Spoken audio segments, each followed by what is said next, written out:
Jane Eyre, by Charlotte Bronte. Chapter 13. Mr. Rochester, it seems, by the surgeon's orders, went to bed early that night, nor did he rise soon next morning. When he did come down, it was to attend to business. His agent and some of his tenants were arrived and waiting to speak with him. Adele and I had now to vacate the library. It would be in daily requisition as a reception room for callers.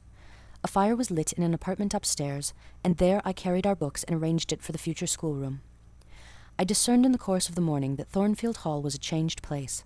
No longer silent as a church, it echoed every hour or two to a knock at the door or a clang of the bell. Steps, too, often traversed the hall, and new voices spoke in different keys below. A rill from the outer world was flowing through it. It had a master. For my part, I liked it better. Adele was not easy to teach that day. She could not apply. She kept running to the door and looking over the banister to see if she could get a glimpse of Mr. Rochester. Then she coined pretexts to go downstairs in order, as I shrewdly suspected, to visit the library, where I knew she was not wanted. Then, when I got a little angry and made her sit still, she continued to talk incessantly of her ami, Monsieur Edward Fairfax de Rochester, as she dubbed him. I had not before heard his praenomen. And to conjecture what presents he had brought her, for it appears that he had intimated the night before that when his luggage came from Millcote, there would be found amongst it a little box in whose contents she had an interest. « Et cela doit signifier, she said, qu'il y aura là-dedans un cadeau pour moi, et peut-être pour vous aussi, mademoiselle. Monsieur a parlé de vous. Il m'a demandé le nom de ma gouvernante. Et si elle n'était pas une petite personne, assez mince et un peu pâle. J'ai dit que oui, car c'est vrai, n'est-ce pas, mademoiselle? » I and my pupil dined as usual in Mrs. Fairfax's parlour. The afternoon was wild and snowy, and we passed it in the schoolroom. At dark, I allowed Adele to put away books and work, and to run downstairs, for from the comparative silence below, and from the cessation of appeals to the doorbell, I conjectured that Mr. Rochester was now at liberty. Left alone, I walked to the window, but nothing was to be seen thence. Twilight and snowflakes together thickened the air, and hid the very shrubs on the lawn. I let down the curtain, and went back to the fireside. In the clear embers I was tracing a view, not unlike a picture I remembered to have seen of the castle of Heidelberg on the Rhine, when Mrs. Fairfax came in, breaking up by her entrance the fiery mosaic I had been piecing together, and scattering, too, some heavy unwelcome thoughts that were beginning to throng on my solitude. "Mr. Rochester would be glad if you and your pupil would take tea with him in the drawing-room this evening," she said. "He has been so much engaged all day that he could not ask to see you before." "When is his tea-time?" I inquired. "Oh, at 6 o'clock. He keeps early hours in the country. You had better change your frock now. I will go with you and fasten it. Here is a candle." "Is it necessary to change my frock?" "Yes, you had better. I always dress for the evening when Mr. Rochester is here." This additional ceremony seemed somewhat stately. However, I repaired to my room, and with Mrs. Fairfax's aid replaced my black stuff dress by one of black silk, the best and the only additional one I had, except for one of light grey, which, in my Lowood notion of the toilette, I thought too fine to be worn, except on first-rate occasions. "You want a brooch," said Mrs. Fairfax. I had a single little pearl ornament which Miss Temple gave me as a parting keepsake. I put it on, and then we went downstairs. Unused as I was to strangers, it was rather a trial to appear thus formally summoned in Mr. Rochester's presence. I let Mrs. Fairfax precede me into the dining-room, and kept in her shade as we crossed that apartment, and passing the arch whose curtain was now dropped, entered the elegant recess beyond. 2 wax candles stood lighted on the table, and 2 on the mantelpiece. Basking in the light and heat of a superb fire lay Pilot. Adele knelt near him. Half reclined on a couch appeared Mr. Rochester, his foot supported by the cushion. He was looking at Adele and the dog. The fire shone full on his face. I knew my traveller, with his broad and jetty eyebrows, his square forehead made squarer by the horizontal sweep of his black hair.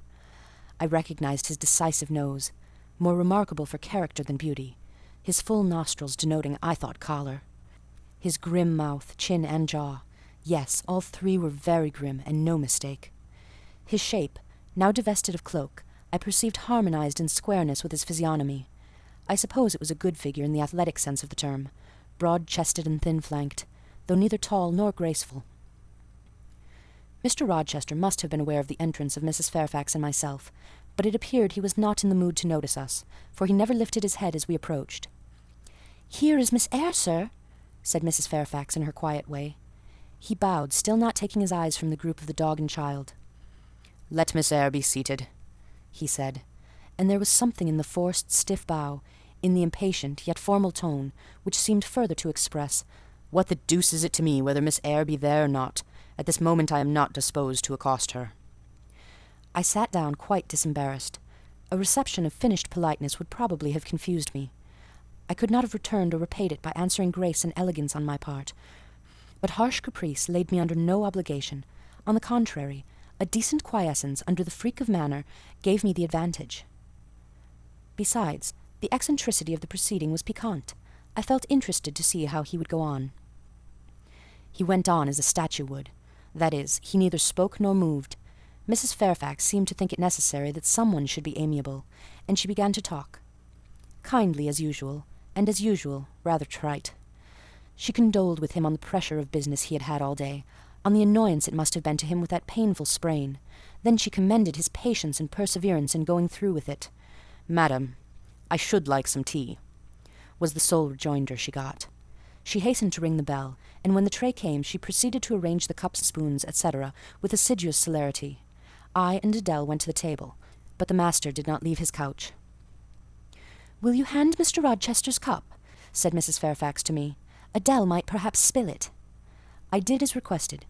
As he took the cup from my hand, Adèle, thinking the moment propitious for making a request in my favour, cried out, "N'est-ce pas, monsieur, qu'il y a un cadeau pour Mademoiselle Eyre dans votre petit coffre?" "Who talks of cadeau?" he said gruffly. "Did you expect a present, Miss Eyre? Are you fond of presents?"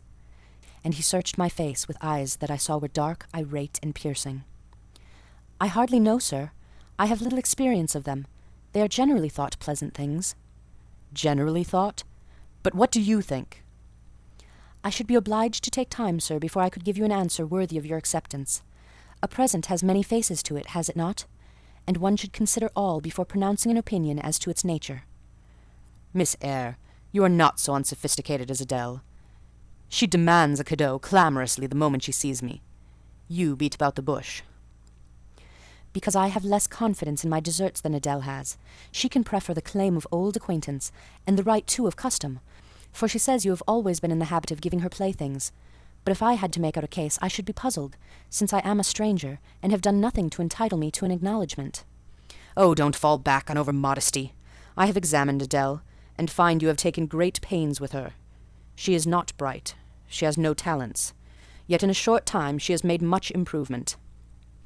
"Sir, you have now given me my cadeau. I am obliged to you.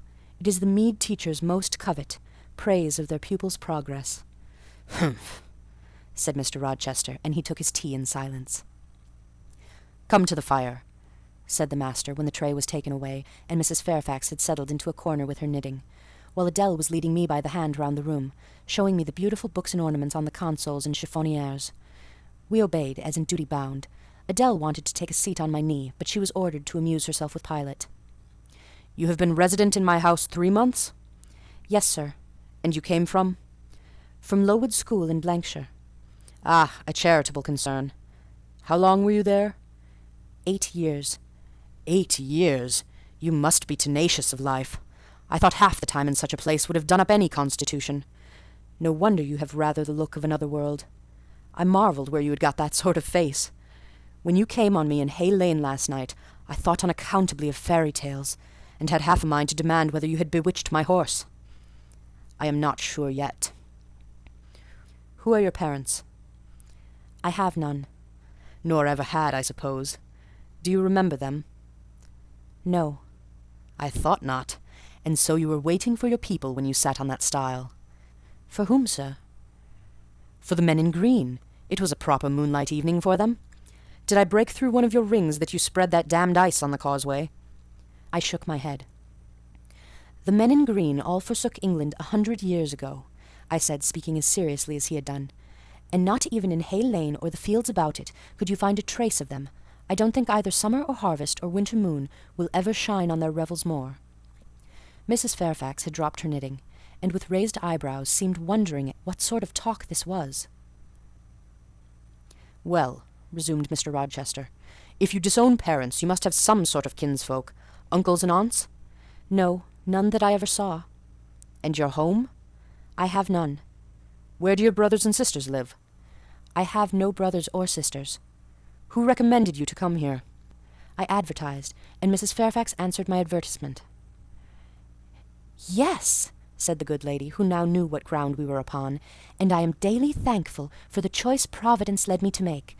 Miss Eyre has been an invaluable companion to me, and a kind and careful teacher to Adele. Don't trouble yourself to give her character, returned Mr. Rochester.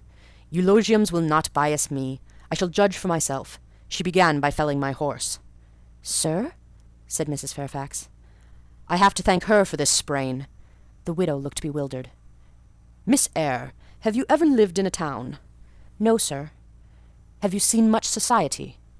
None but the pupils and teachers of Lowood, and now the inmates of Thornfield. Have you read much? Only such books as came in my way, and they have not been numerous or very learned. You have lived the life of a nun. No doubt you are well drilled in religious forms. Brocklehurst, who I understand directs Lowood, is a parson, is he not? Yes, sir. And you girls probably worshipped him, as a convent full of religieuses would worship their director. Oh, no. You are very cool. No? What, a novice not worship a priest? That sounds blasphemous. I disliked Mr. Brocklehurst, and I was not alone in the feeling. He is a harsh man, at once pompous and meddling. He cut off our hair, and for economy's sake bought us bad needles and thread with which we could hardly sew. That was very false economy, remarked Mrs. Fairfax, who now again caught the drift of the dialogue. And was that the head and front of his offending? Demanded Mr. Rochester. He starved us when he had the sole superintendence of the provision department, before the committee was appointed, and he bored us with long lectures once a week, and with evening readings from books of his own inditing about sudden deaths and judgments, which made us afraid to go to bed. What age were you when you went to Lowood? About 10. And you stayed there 8 years. You are now then 18? I assented. Arithmetic, you see, is useful. Without its aid, I should hardly have been able to guess your age. It is a point difficult to fix where the features and countenance are so much at variance as in your case.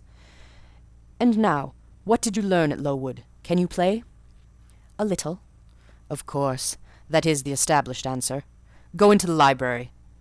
I mean, if you please. Excuse my tone of command. I am used to say do this, and it is done. I cannot alter my customary habits for one new inmate. Go, then, into the library. Take a candle with you. Leave the door open, sit down to the piano, and play a tune. I departed, obeying his directions. Enough, he called out in a few minutes. You play a little, I see, like any other English schoolgirl. Perhaps rather better than some, but not well. I closed the piano and returned. Mr. Rochester continued. Adele showed me some sketches this morning, which she said were yours. I don't know whether they were entirely of your doing. Probably a master aided you? No, indeed, I interjected. Ah, that pricks pride. Well, fetch me your portfolio, if you can vouch for its contents being original. But don't pass your word unless you are certain. I can recognize patchwork. Then I will say nothing, and you shall judge for yourself, sir. I brought the portfolio from the library. Approach the table, he said, and I wheeled it to his couch. Adele and Mrs. Fairfax drew near to see the pictures. No crowding, said Mr. Rochester. Take the drawings from my hand as I finish with them, but don't push your faces up to mine. He deliberately scrutinized each sketch and painting. 3 he laid aside. The others, when he had examined them, he swept from him. Take them off to the other table, Mrs. Fairfax, said he, and look at them with Adele. You, glancing at me, resume your seat and answer my questions. I perceive those pictures were done by one hand. Was that hand yours? Yes. And when did you find time to do them? They have taken much time and some thought. I did them in the last 2 vacations I spent at Lowood, when I had no other occupation. Where did you get your copies? Out of my head. That head I see now on your shoulders? Yes, sir. Has it other furniture of the same kind within? I should think it may have. I should hope better. He spread the pictures before him, and again surveyed them alternately. While he is so occupied, I will tell you, reader, what they are.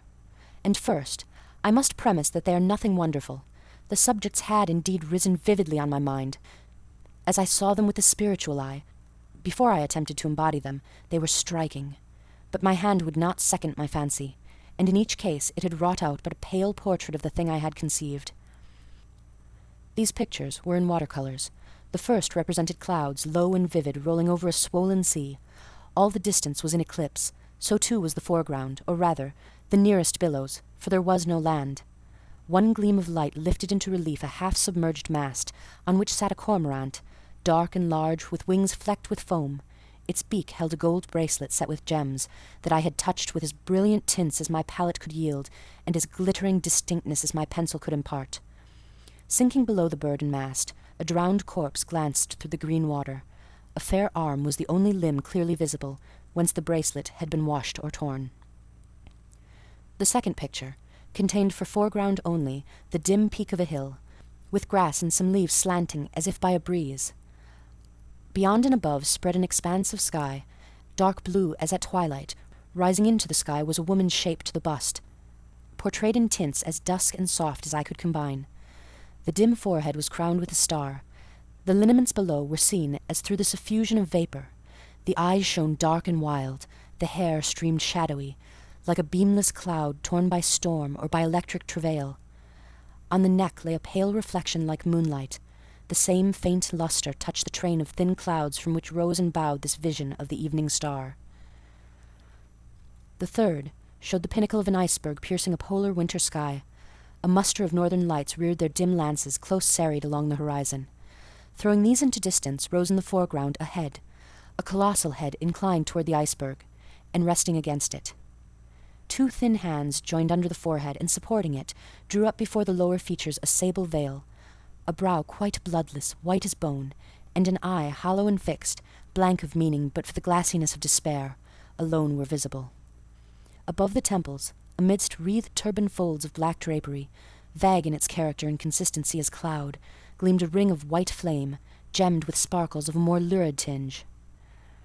This pale crescent was the likeness of a kingly crown. What it diademed was the shape which shape had none. "Were you happy when you painted these pictures?" asked Mr. Rochester presently. "I was absorbed, sir, yes, and I was happy.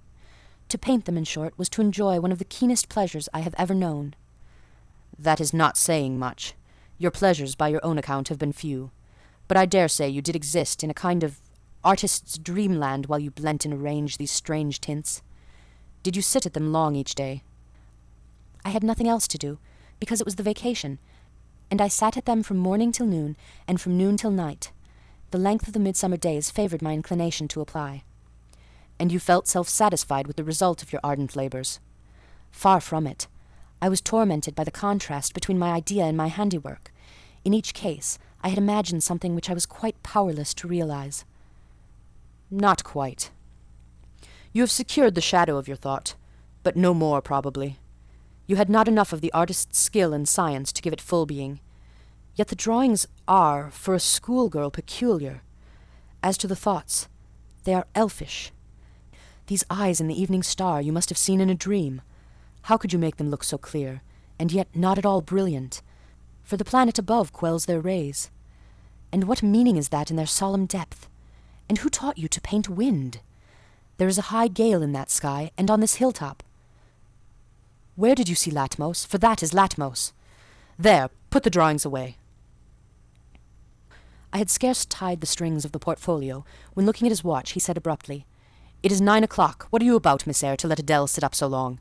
Take her to bed." Adèle went to kiss him before quitting the room. He endured the caress, but scarcely seemed to relish it more than Pilate would have done, nor so much.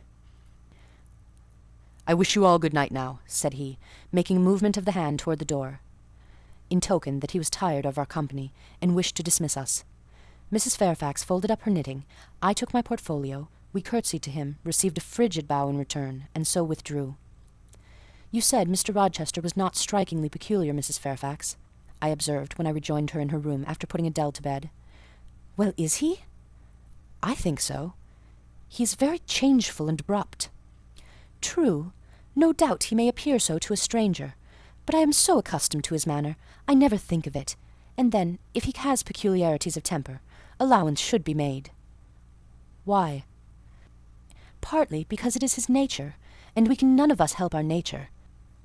And partly because he has painful thoughts, no doubt, to harass him and make his spirits unequal." "What about?" "Family troubles, for one thing. But he has no family. Not now, but he has had, or at least relatives.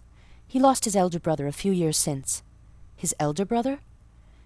Yes, the present Mr. Rochester has not been very long in possession of the property, only about 9 years. 9 years is a tolerable time. Was he so very fond of his brother as to still be inconsolable for his loss? Why, no! Perhaps not. I believe there were some misunderstandings between them. Mr. Rowland Rochester was not quite just to Mr. Edward, and perhaps he prejudiced his father against him. The old gentleman was fond of money, and anxious to keep the family estate together. He did not like to diminish the property by division, and yet he was anxious that Mr. Edward should have wealth too, to keep up the consequence of the name, and soon after he was of age, some steps were taken that were not quite fair, and made a great deal of mischief. Old Mr. Rochester and Mr. Rowland combined to bring Mr. Edward into what he considered a painful position, for the sake of making his fortune. What the precise nature of that position was, I never clearly knew, but his spirit could not brook what he had to suffer in it. He is not very forgiving. He broke with his family, and now for many years he has led an unsettled kind of life. I don't think he has ever been resident at Thornfield for a fortnight together, since the death of his brother without a will left him master of the estate, and indeed, no wonder he shuns the old place. Why should he shun it? Perhaps he thinks it gloomy. The answer was evasive. I should have liked something clearer, but Mrs. Fairfax either could not or would not give me more explicit information of the origin and nature of Mr. Rochester's trials. She averred they were a mystery to herself, and that what she knew was chiefly from conjecture. It was evident, indeed, that she wished me to drop the subject, which I did accordingly. End of chapter 13.